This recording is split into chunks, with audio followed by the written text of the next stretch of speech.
ഈശോ മിശിഹായിക്ക് സ്തുതിയായിരിക്കട്ടെ.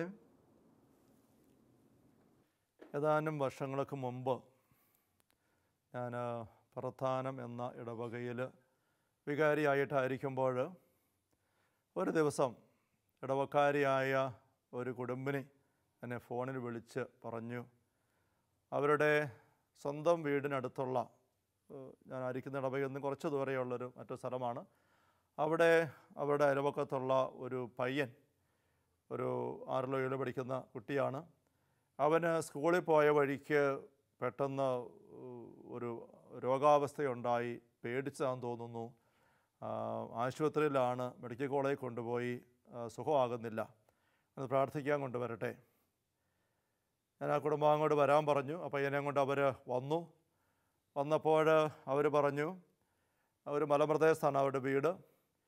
അപ്പം എല്ലാ ദിവസവും വീട്ടിൽ നിന്ന് സ്കൂളിലേക്ക് പോകുമ്പം ഇവർ അടുത്തുള്ള കുറച്ച് കുട്ടികൾ ഉണ്ട്, ഒരുമിച്ച് വർത്തമാനമൊക്കെ പറഞ്ഞാൽ പോകും. ഒരു ദിവസം അങ്ങനെ പോകുമ്പോൾ ഈ കൂട്ടത്തിൽ ഏതോ ഒരു കുട്ടി ഇങ്ങനെ തമാശനായിരിക്കാം എന്തോ വിളിച്ചു പറഞ്ഞു, ആണ്ട് പേപ്പട്ടി വരുന്നു, പേപ്പട്ടി. ഉടനെ കുട്ടികളെല്ലാം കൂടെ പെട്ടെന്ന് ഭയന്ന് ഓടി. അങ്ങനെ കുറേ ദൂരം ഈ മരഞ്ചെരുവിലെ വഴിയിലൂടെ ഓടി ഇവർ ചെന്ന് റോഡിന് അരികിലുള്ള ഒരു പള്ള പിടിച്ച സ്ഥലത്തോട്ട് പെട്ടെന്ന് കയറി. ഒരാൾ കയറി ഒളിക്കാൻ വേണ്ടി ബാക്കിയുള്ള കൂടെ കയറി, എല്ലാവരും കൂടെ പള്ളയ്ക്കകത്ത് കയറി പമ്മി അങ്ങനെ കടന്നു. പട്ടി പുറകെ വരുന്നുണ്ടെന്ന് അവർ വിചാരിക്കുന്നത്, പക്ഷേ പട്ടിയൊന്നും ഇല്ലായിരുന്നു. കുറേ നേരം കഴിഞ്ഞപ്പോൾ അവർ പയ്യെ ഇറങ്ങി വന്ന് അങ്ങോട്ടും ഇങ്ങോട്ടൊക്കെ നോക്കി വെച്ചിട്ട് സ്കൂളിൽ പോയി. 2 ദിവസം കഴിഞ്ഞ് ഒരിക്കൽ 2 ദിവസം കഴിഞ്ഞ് ഈ വഴിയിലൂടെ ഇപ്പം ഈ ഭയന്ന് വല്ലാണ്ടായെന്ന് പറഞ്ഞ ഈ ഒരു പയ്യൻ തനിച്ച് സ്കൂളിലേക്ക് പോവുകയാണ്. അവൻ തന്നെ ഉള്ളൂ, കൂട്ടുകാരില്ല, താമസിച്ച് പോയിട്ടോ എന്തോ. ഈ ഒരു സ്ഥലത്ത് വന്നപ്പോൾ പെട്ടെന്ന് അവൻ്റെ ഉള്ളിൽ ശക്തമായൊരു ചിന്ത വന്നു, പേപ്പട്ടി ഇവിടെയാണല്ലോ കഴിഞ്ഞ ദിവസം ഉണ്ടായിരുന്നത്. ഒരു വലിയ ഭയം അവൻ്റെ ഉള്ളിൽ കയറി. ആദ്യം പോലെ അവന് ഓടാൻ തുടങ്ങി.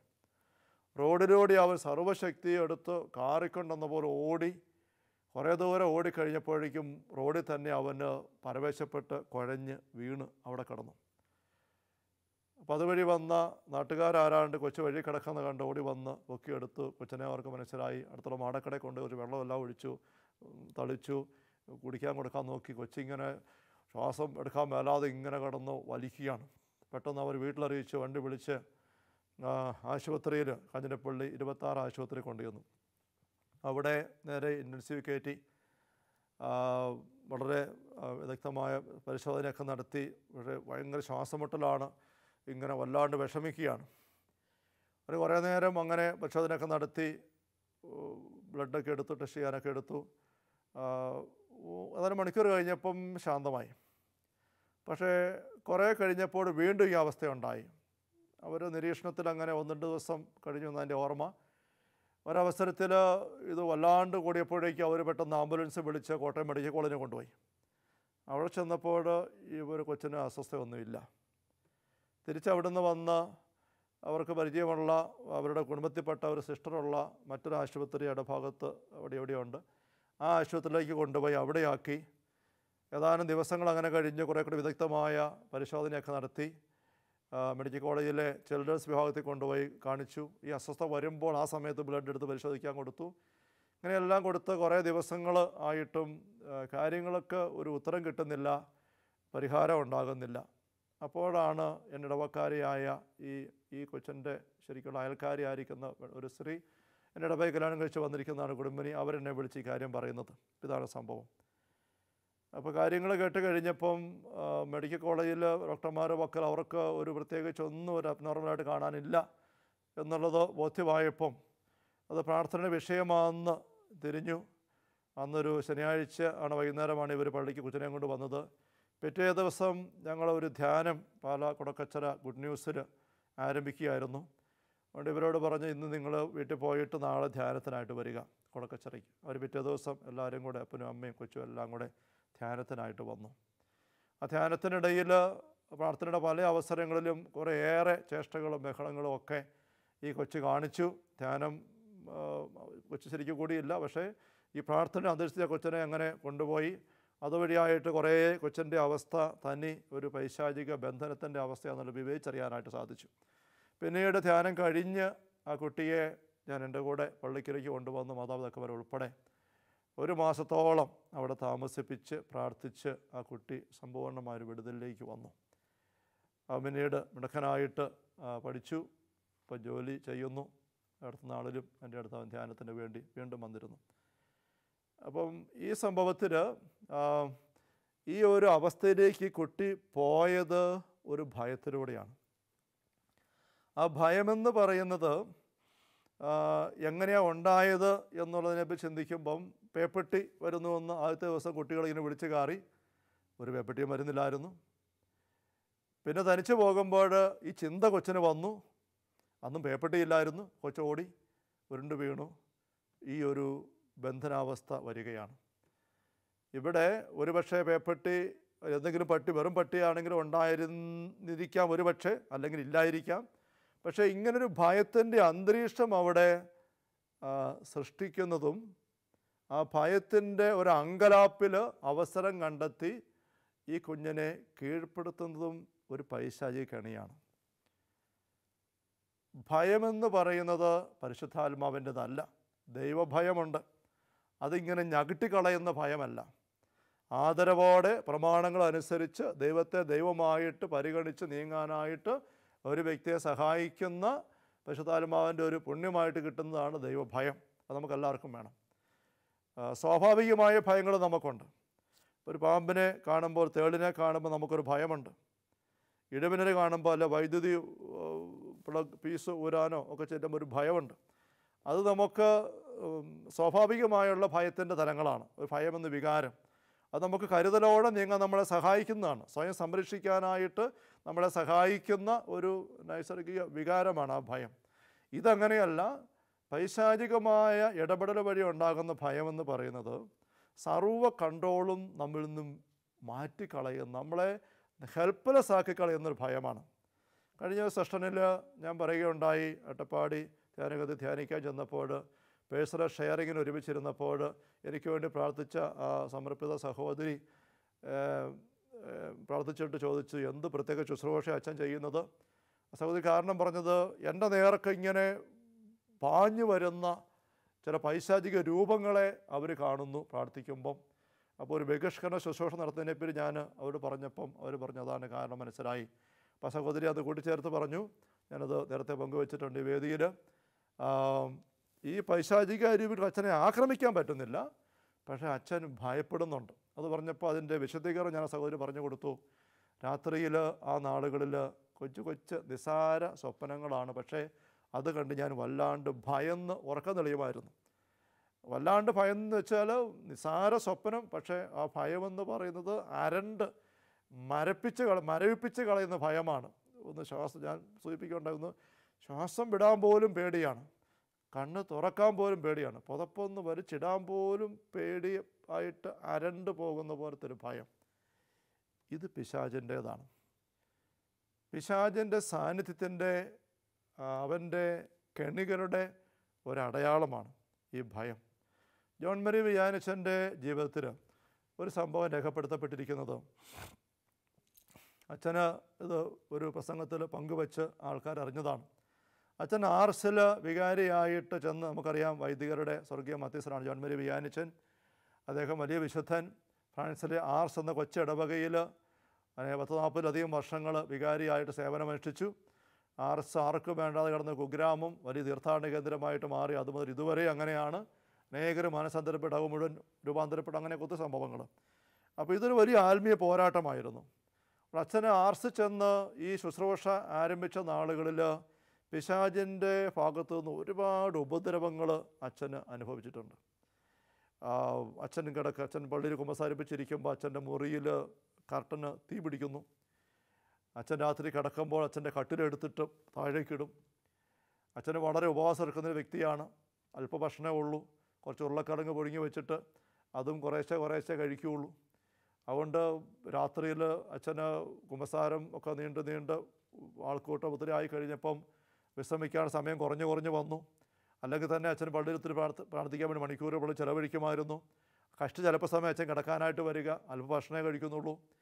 ഈ അല്പസമയം വന്ന് കിടക്കാൻ കട്ടിലെ വന്ന് കിടന്ന് കഴിയുമ്പം ഉരുളക്കിഴങ്ങ് തീനി എന്ന് പറഞ്ഞുകൊണ്ട്, പൊട്ടറ്റോ ഈറ്റ എന്ന് പറഞ്ഞുകൊണ്ട് ഈ കട്ടിലെടുത്ത് പൊക്കി താഴേക്കിട്ട് അച്ഛനെ ഉറങ്ങാൻ സമ്മതിക്കുകയില്ല. അങ്ങനെയൊക്കെയുള്ള ഒത്തിരി സംഭവങ്ങൾ അന്നവിടെ ഉണ്ടായിരുന്നു. കാരണം അച്ഛൻ്റെ ഈ ശക്തമായ നവീകരണ ശുശ്രൂഷ എങ്ങനെയെങ്കിലും തകർക്കാൻ വേണ്ടിയിട്ട് ഒരുപാട് സ്വരങ്ങളുമൊക്കെ ഇങ്ങനെ അവിടെ നമ്മൾ നേരത്തെ പറഞ്ഞ പോലെ ഒരു പേഴ്സണൽ ഇൻഫെസ്റ്റേഷൻ്റെ നല്ല ഒരു ഉദാഹരണം തന്നെയാണ് അച്ഛൻ്റെ അവിടുത്തെ അനുഭവങ്ങൾ. അവിടെ അച്ഛൻ്റെ ജീവിതത്തിൽ അച്ഛൻ തന്നെ അല്പം ഹാസ്യരൂപത്തിൽ പങ്കുവെക്കുന്നൊരു അനുഭവമുണ്ട്. ഈ പള്ളിമുറിയിൽ അത് തടി കൊണ്ടുണ്ടാക്കിയ 2 നില കെട്ടിടമാണ്. ആ കെട്ടിടം ഇപ്പോഴും അവിടെയുണ്ട്, പള്ളിമുറി. അത് 2ാമത്തെ നില അച്ഛൻ്റെ മുറി, ഒരു കൊച്ചുമുറി. അപ്പോൾ ഇങ്ങനെയുള്ള സംഭവങ്ങളൊക്കെ ഉണ്ടാകുമ്പം അച്ഛനോടൊപ്പമുള്ള ആൾക്കാരത് കേട്ടു അറിഞ്ഞു. അപ്പം ആ നാട്ടിലുള്ള ഒത്തിരി പള്ളിവരവൊന്നും ഇല്ലാത്ത ഒരു മനുഷ്യൻ, നല്ല ഒരു തൻ്റേടിയായ ആരോഗ്യദൃഢഗാത്രനായ നായാട്ടുകാരനായ ഒരു മനുഷ്യൻ, അങ്ങർക്ക് തോക്കുമൊക്കെ ഉണ്ട്. അങ്ങനെ ഈ വിവരം കേട്ട പറഞ്ഞു, അങ്ങനെ നമ്മുടെ വികാരിച്ചും കിടന്ന് പേടിക്കുന്നുണ്ടെങ്കിൽ ഞാൻ അച്ഛനെ കൂട്ടിക്കിടക്കാനായിട്ട് ചെല്ലാം. എന്നൊരു ഈ മനുഷ്യൻ അച്ഛനോട് പറഞ്ഞു, അച്ഛൻ ഞാൻ വന്ന് കൂട്ടിക്കിടക്കാം. അച്ഛൻ പറഞ്ഞു സന്തോഷം. അങ്ങനെ ഈ മനുഷ്യൻ വന്ന് അച്ഛൻ്റെ ഇപ്പുറത്തെ മുറിയിൽ ഇങ്ങനെ കൂട്ടുകിടക്കുക രാത്രിയിൽ. പാതിരാത്രി ഒരു സമയം കഴിഞ്ഞപ്പോഴേക്കും ഈ തട്ടും മുട്ടും ബഹളവും കുടച്ചിലും കാട്ടിൽ പൊക്കിയിട്ട് ഇടിയിലും കുറിച്ചും കറിച്ചും എല്ലാം വന്നപ്പോഴേക്കും അച്ഛൻ ഉണർന്നു. കുറച്ച് കഴിയുമ്പോൾ അച്ഛനെ ഓർത്ത് ഒരാളവിടെ കൂട്ടുകിടപ്പുണ്ടല്ലോ തോക്കുമായിട്ട്. അച്ഛനോട് വന്ന് നോക്കുമ്പം അച്ഛൻ പറയുകയാണ്, തോക്ക് അവിടെ ഇരിപ്പുണ്ട്, ആളിനെ കാണാനില്ല.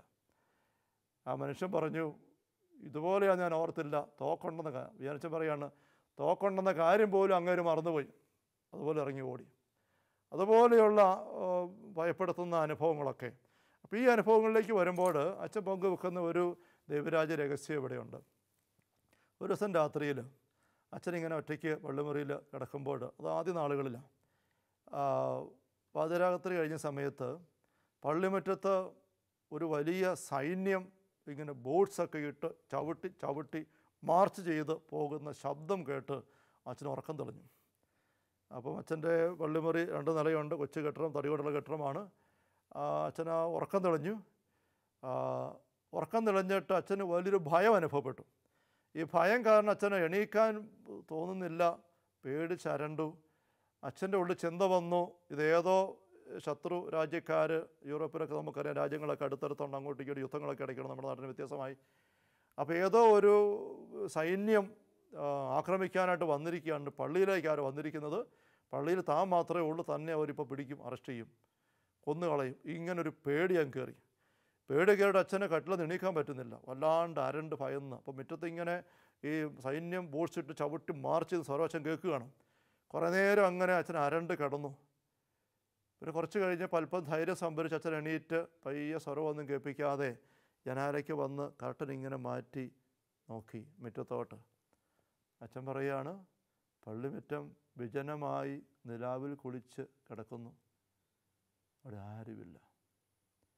ഇത് അച്ഛൻ അടുത്തൊരു ദിവസം പള്ളിയിൽ ഇങ്ങനെ പ്രസംഗത്തിൽ പറഞ്ഞു. എന്നിട്ട് അച്ഛൻ പറഞ്ഞു, ഇത് പിശാചിൻ്റെ പണിയാണ്. എനിക്കത് മനസ്സിലായത്, ഉറപ്പായത് എനിക്ക് അനുഭവപ്പെട്ട ഭയത്തിൽ നിന്നാണ്. എനിക്ക് അനുഭവപ്പെട്ട ഭയത്തിൽ നിന്ന് എനിക്കത് മനസ്സിലായത്. എന്നിട്ട് അച്ഛൻ പറയുകയാണ്, മക്കളെ, നല്ല ദൈവം നമ്മളെ ഒരിക്കലും ഭയപ്പെടുത്തുകയില്ല. നല്ല ദൈവം നമ്മളെ ഒരിക്കലും, മക്കളെ ഒരിക്കലും ഭയപ്പെടുത്തുകയില്ല.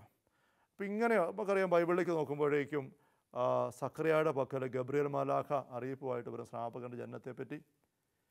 സക്കറിയ ഭയന്നു. അപ്പോഴേ മാലാഖ പറയുകയാണ്, സക്കറിയ നീ ഭയപ്പെടേണ്ട, നല്ല ദൈവം നമ്മളെ ഭയപ്പെടാൻ അനുവദിക്കുകയില്ല. നസ്രത്തിൽ മറിയത്തിൻ്റെ പക്കൽ ഗബ്രിയേൽ മാലാഖ അറിയിപ്പുമായിട്ടെത്തി. അപ്പോഴേ മേരിയെപ്പറ്റി നമ്മൾ വായിക്കുന്നത്, ഇത് കേട്ട് മറിയം അസ്വസ്ഥയായി. അപ്പോൾ ദൂതൻ്റെ സ്വയം പരിചയപ്പെടുത്തൽ, മറിയമേ നീ ഭയപ്പെടേണ്ട, മറിയമേ നീ ഭയപ്പെടേണ്ട, ദൈവം ഒരിക്കലും തൻ്റെ മക്കളെ ഭയപ്പെടുത്തുകയില്ല. ബത്ലഹേമിൽ രാത്രിയിൽ ആടുമേച്ച് കാവലിരിക്കുന്ന ഇടയന്മാരുടെ പക്കൽ മാലാഖഗണം പ്രത്യക്ഷപ്പെടുമ്പോൾ അവർ സ്വാഭാവികമായിട്ടും ഭയന്നു. അവിടെയും തമ്പുരാൻ പറഞ്ഞു, മാലാഖമാർ പറഞ്ഞു, നിങ്ങൾ ഭയപ്പെടേണ്ട, ഇത് സ്വർഗത്തിൽ നിന്നുള്ള അറിയിപ്പാണ്, സന്തോഷത്തിൻ്റെ വലിയ സദ്വാർത്ത അറിയിക്കാനാണ് വന്നിരിക്കുന്നത്.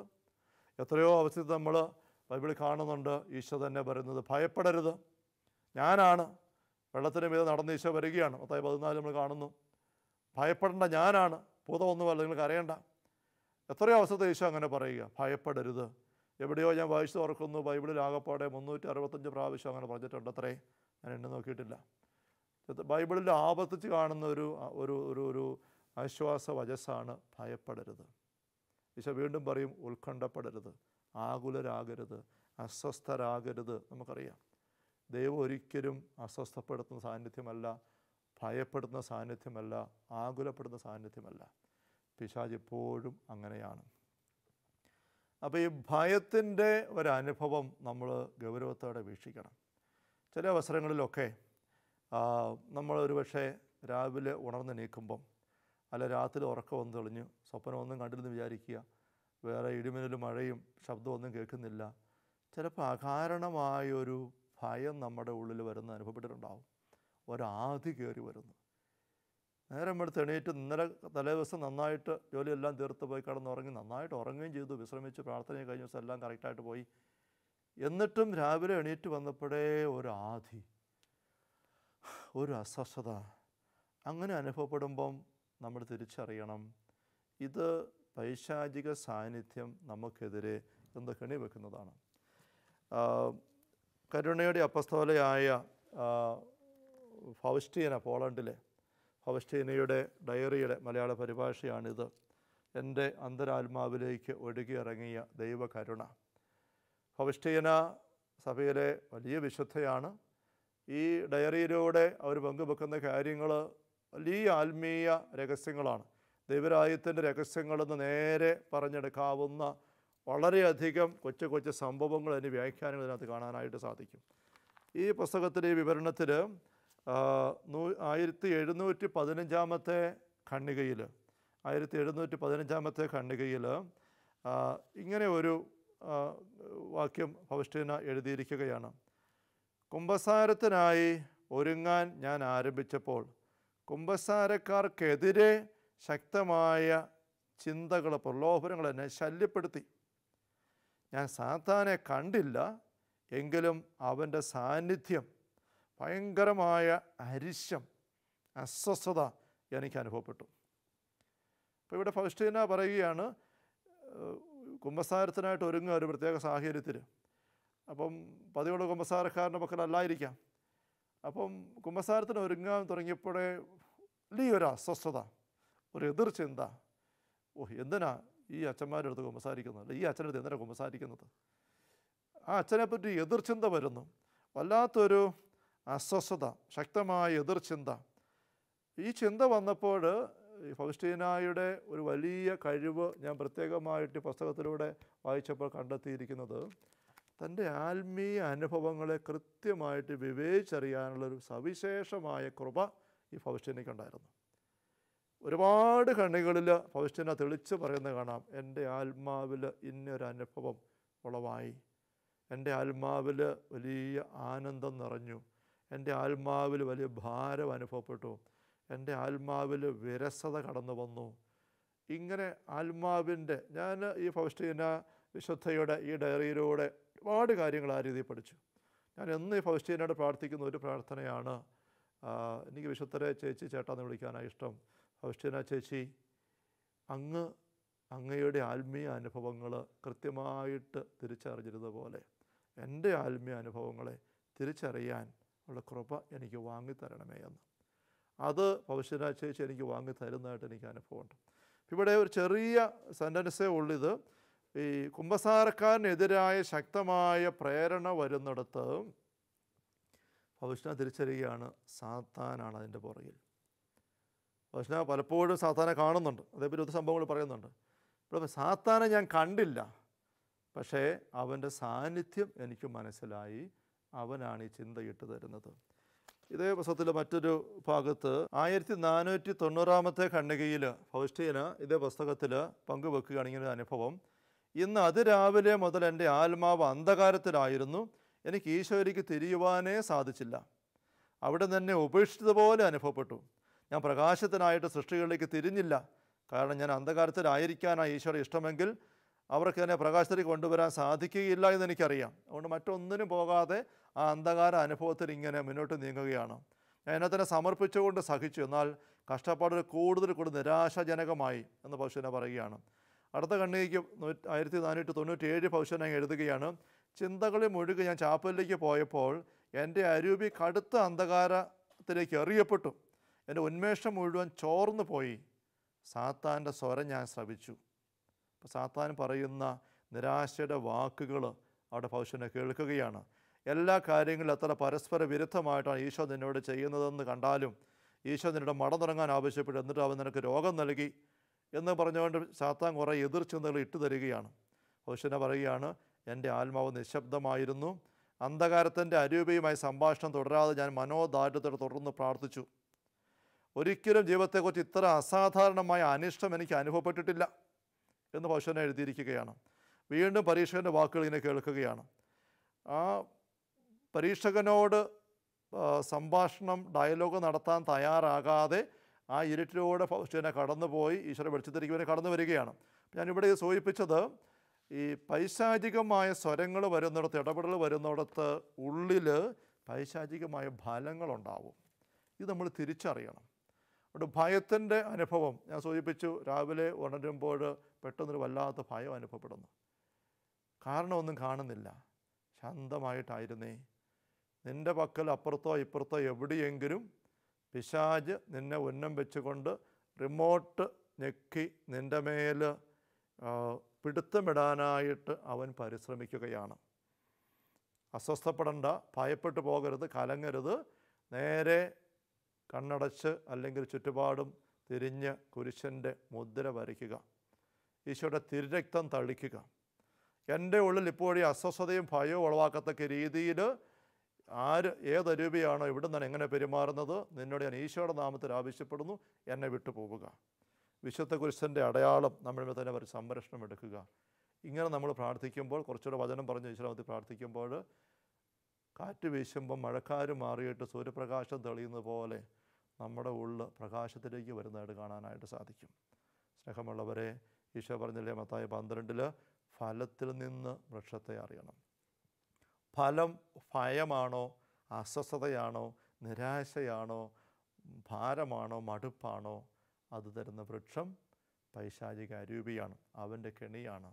ഫലം സ്നേഹമാണോ, സന്തോഷം, ആനന്ദമാണോ, കൂട്ടായ്മയാണോ, പ്രത്യാശയാണോ, അത് തരുന്ന വൃക്ഷം പരിശുദ്ധാത്മാവാണ്. നമുക്കൊരു നിമിഷം തിരുസന്നിധിയിൽ പ്രാർത്ഥിക്കാം.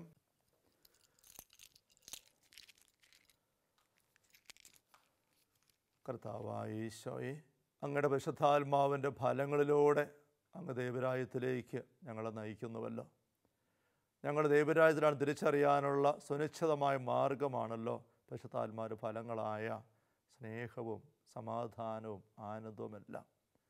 മറുവശത്ത് അകാരണമായ ഭയം, ഞങ്ങളെ തളർത്തിക്കളയുന്നവരുള്ള ഭയം, കലക്കി കടുത്ത നിരാശയിലേക്ക്, ഇരുട്ടിലേക്ക് ഞങ്ങളെ വലിച്ചു കൊണ്ടുപോകുന്ന ആന്തരിക അനുഭവങ്ങൾ, ഇത് വരുമ്പോൾ കർത്താവെ ഞങ്ങൾ തിരിച്ചറിയണമെന്ന് അങ്ങ് ആഗ്രഹിക്കുന്നല്ലോ.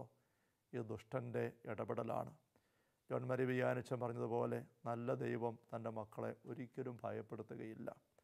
ഭയത്തിൻ്റെ കെണി ഒരുക്കി ബന്ധനത്തിലേക്ക്, പൈശാചിക പൊസഷൻ്റെ അവസ്ഥയിലേക്ക് പോലും മക്കളെ കുരുക്കിലാക്കാൻ ശ്രമിക്കുന്ന പിശാചിൻ്റെ ഇടപെടലിനെക്കുറിച്ച് ഞങ്ങൾ തിരിച്ചറിയുന്നു. ഈശോയെ, അങ്ങയോട് ചേർന്നായിരിക്കാൻ അങ്ങയുടെ കുരിശൻ്റെ മുദ്ര വഴി തിരുരക്തത്തിൻ്റെ സംരക്ഷണം എടുത്തുകൊണ്ട് ഞങ്ങൾ നാരകീയ കണികളെ മറികടക്കുവാൻ ഞങ്ങളെ സഹായിക്കണമേ. പരിശുദ്ധ കത്തോലിക്കാ സഭയിൽ നല്ല ഈശോയെ, അങ്ങ് എളിയ ദാസന് കനിഞ്ഞു നൽകിയ ശുശ്രൂഷ പൗരോഹിത്യത്തിൻ്റെ അഭിഷേക അധികാരം അനുസരിച്ച്, പലാരൂപതയുടെ ഭാഗവന്മാരുടെ ധ്യാനകേന്ദ്രത്തിൻ്റെ നിയമനാധികാരം അനുസരിച്ചും, കർത്താവിൽ നിൻ്റെ ദൈവരായ രഹസ്യങ്ങൾക്കായി ഉള്ളു തുറന്ന് കാതോർത്ത് സ്വീകരിച്ച്, ഇപ്പോഴങ്ങയുടെ ദൈവിക സ്പർശനത്തിനായിട്ട് ജീവിതം സമർപ്പിച്ചുകൊണ്ടായിരിക്കുന്ന ഈ മക്കളുടെ മേൽ അങ്ങയുടെ നാമത്തിൽ കരമുയർത്തി ഞാൻ ആവശ്യപ്പെടുന്നു. സകല നാരികീയ സ്വാധീനങ്ങൾ, അവൻ്റെ സകല നിയന്ത്രണ പരിശ്രമങ്ങൾ ഈ മക്കളിൽ നിന്നും അങ്ങയുടെ തിരുനാമ ശക്തിയാൽ, തിരുരക്ത യോഗ്യതയാൽ, തിരുക്കുരിശിൻ്റെ മുദ്രയാൽ വിട്ടുമാറിപ്പോയി ഈ മക്കളെല്ലാം സ്വതന്ത്രരായി ദൈവരാജ്യ അനുഭവത്തിൽ ആഴപ്പെടാൻ ഇടവരട്ടെ. നമ്മുടെ കർത്താവ് ഈശോ മിശിഹായുടെ സമൃദ്ധമായ കൃപയും അനുഗ്രഹങ്ങളും പിതാവായ ദൈവത്തിൻ്റെ അവനനീയമായ സ്നേഹവും പരിശുദ്ധാത്മാവായ ദൈവത്തിൻ്റെ നിരന്തരമായ സാന്നിധ്യ സഹവാസവും സ്നേഹമുള്ളവരെ നാം ഓരോരുത്തരോടും കൂടെ ഉണ്ടായിരിക്കട്ടെ, ഇപ്പോഴും എപ്പോഴും എന്നേക്കും. ആമേൻ.